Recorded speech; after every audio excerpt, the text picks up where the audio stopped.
based on your observation, what are some of the best ways for the agents to get like high quality leads? High quality lead. Yeah. Portals are the best, I believe, Mhm. because they are having the most qualified clients. Because person going through the process of going on Google, putting on the search on, opening up a portal, getting to an agent to ask about something, that quality lead, that lead, it's up to you how qualified you are to continue working with that lead, right? So portals are the best way, of course. As I mentioned earlier, referrals are it's a much better way than the portals. Can you give some tips and tricks how an agent can build his referral network? So to begin with, first you've got to find one client who you have catered and serviced in the best possible manner.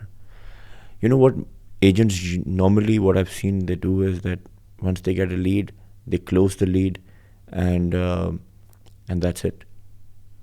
There's no follow up. So what I suggest them and I advise them to do is to, you know, as a follow up, mark, if you sold them something off plan, mark their dates of their next installment. Somebody is paid 20%, then next 10% is due after, say, 4 months or 6 months. Mark it like 60 days, 45 days prior to the date which is due. And then you can give the person a call. There is a high probability that the client would engage with you again to buy something else or refer you to somebody else, because he can see the kind of follow-up and the kind of process that you're following.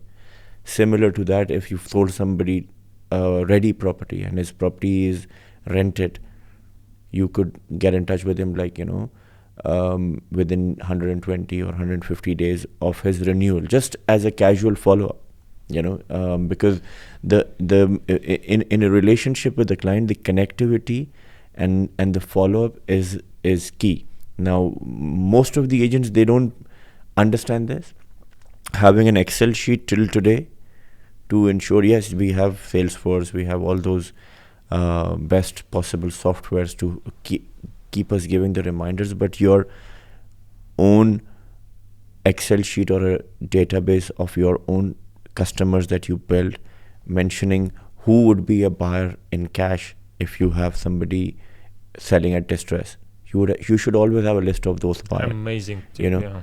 You should have a list of buyers who would be a repeat buyer in off-plan, because there are people who continue to buy since that they've sold something big, and they would be a continued buyer for the next 12 or 24 months. So one separate list of buyers, repeat buyers in off-plan.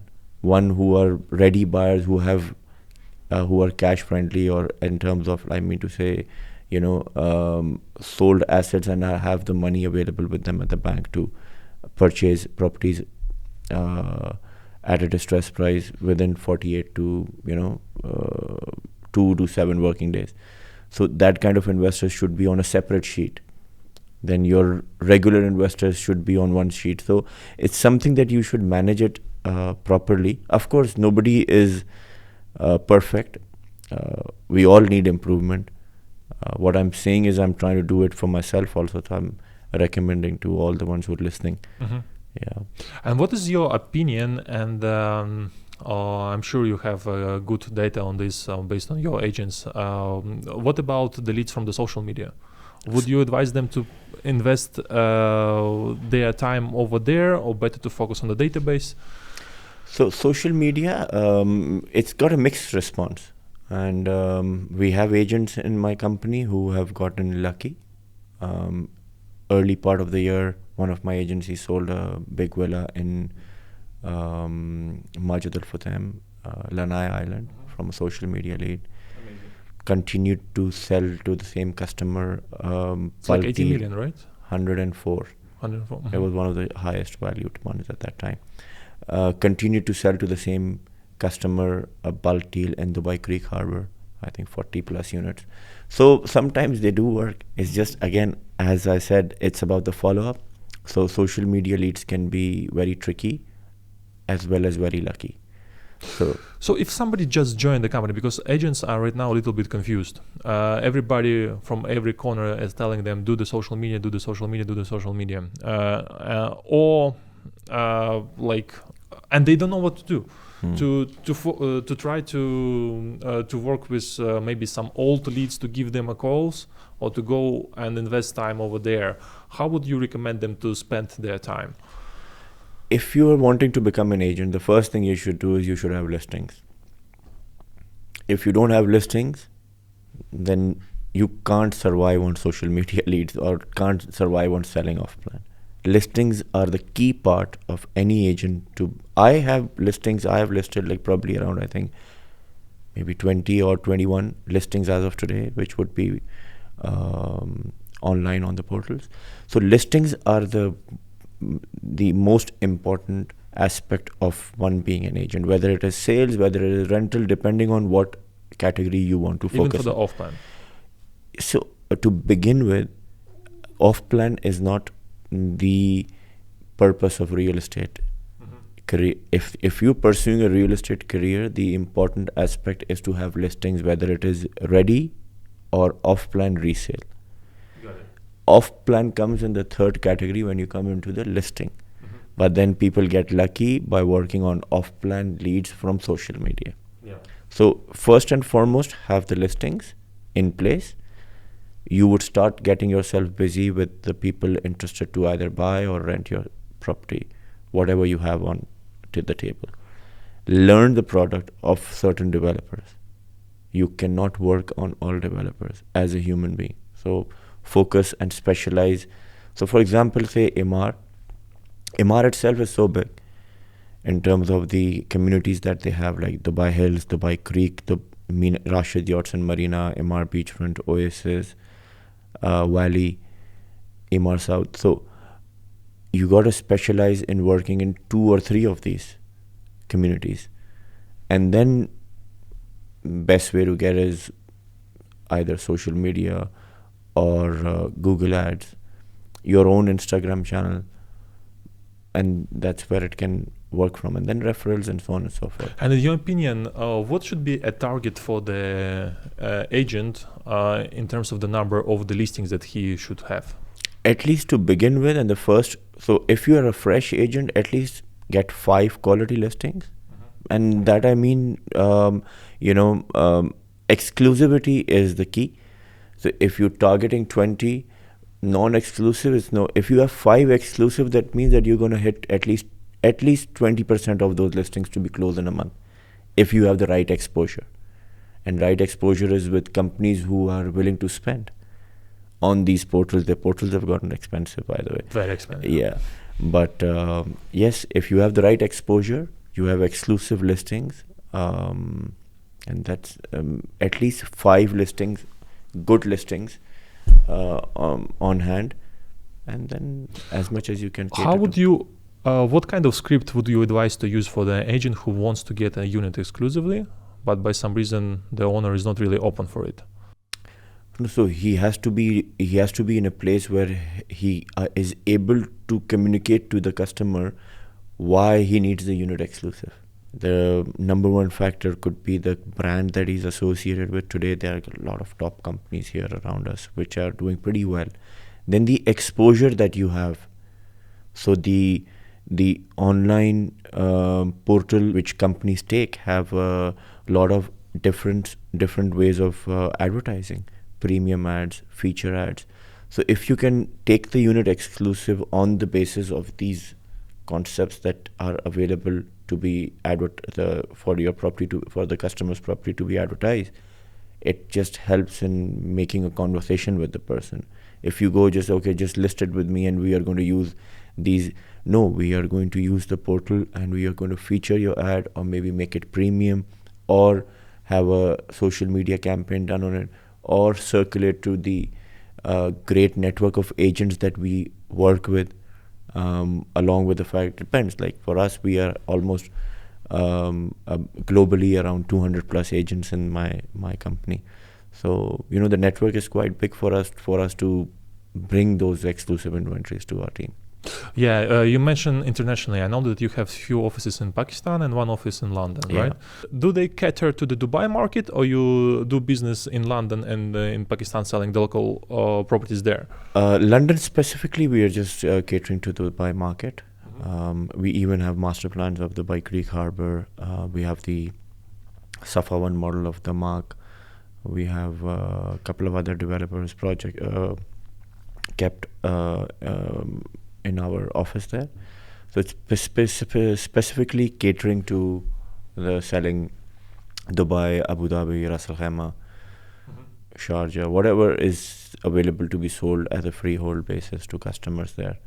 Pakistan, on the other hand, we were focusing to sell locally, but lately we're just showcasing Dubai there. The last question. Dubai is an international market, and there are a lot of customers that's coming from different parts of the world. Yeah, where do you see a big inflow of investors that will be considering Dubai in the next 1 or 2 years? Which area in particular? No, from which country the investors will keep on coming here? I think from everywhere. If you've seen the growth of Dubai in the last 4 years or so after post-COVID, you've seen people coming from all parts of the world buying here. Yes, the momentum is much higher from the Chinese or the British or the Russians or the Asians like India and Pakistan. The momentum shifts at times. So like in the early part of the year, we were talking about that Chinese is buying a lot. This is the year of dragon for them. I think the 2024, it turns out to be 8. So that's how. So initial year began with that. Then we heard that a lot of Germans are coming in. They are buying.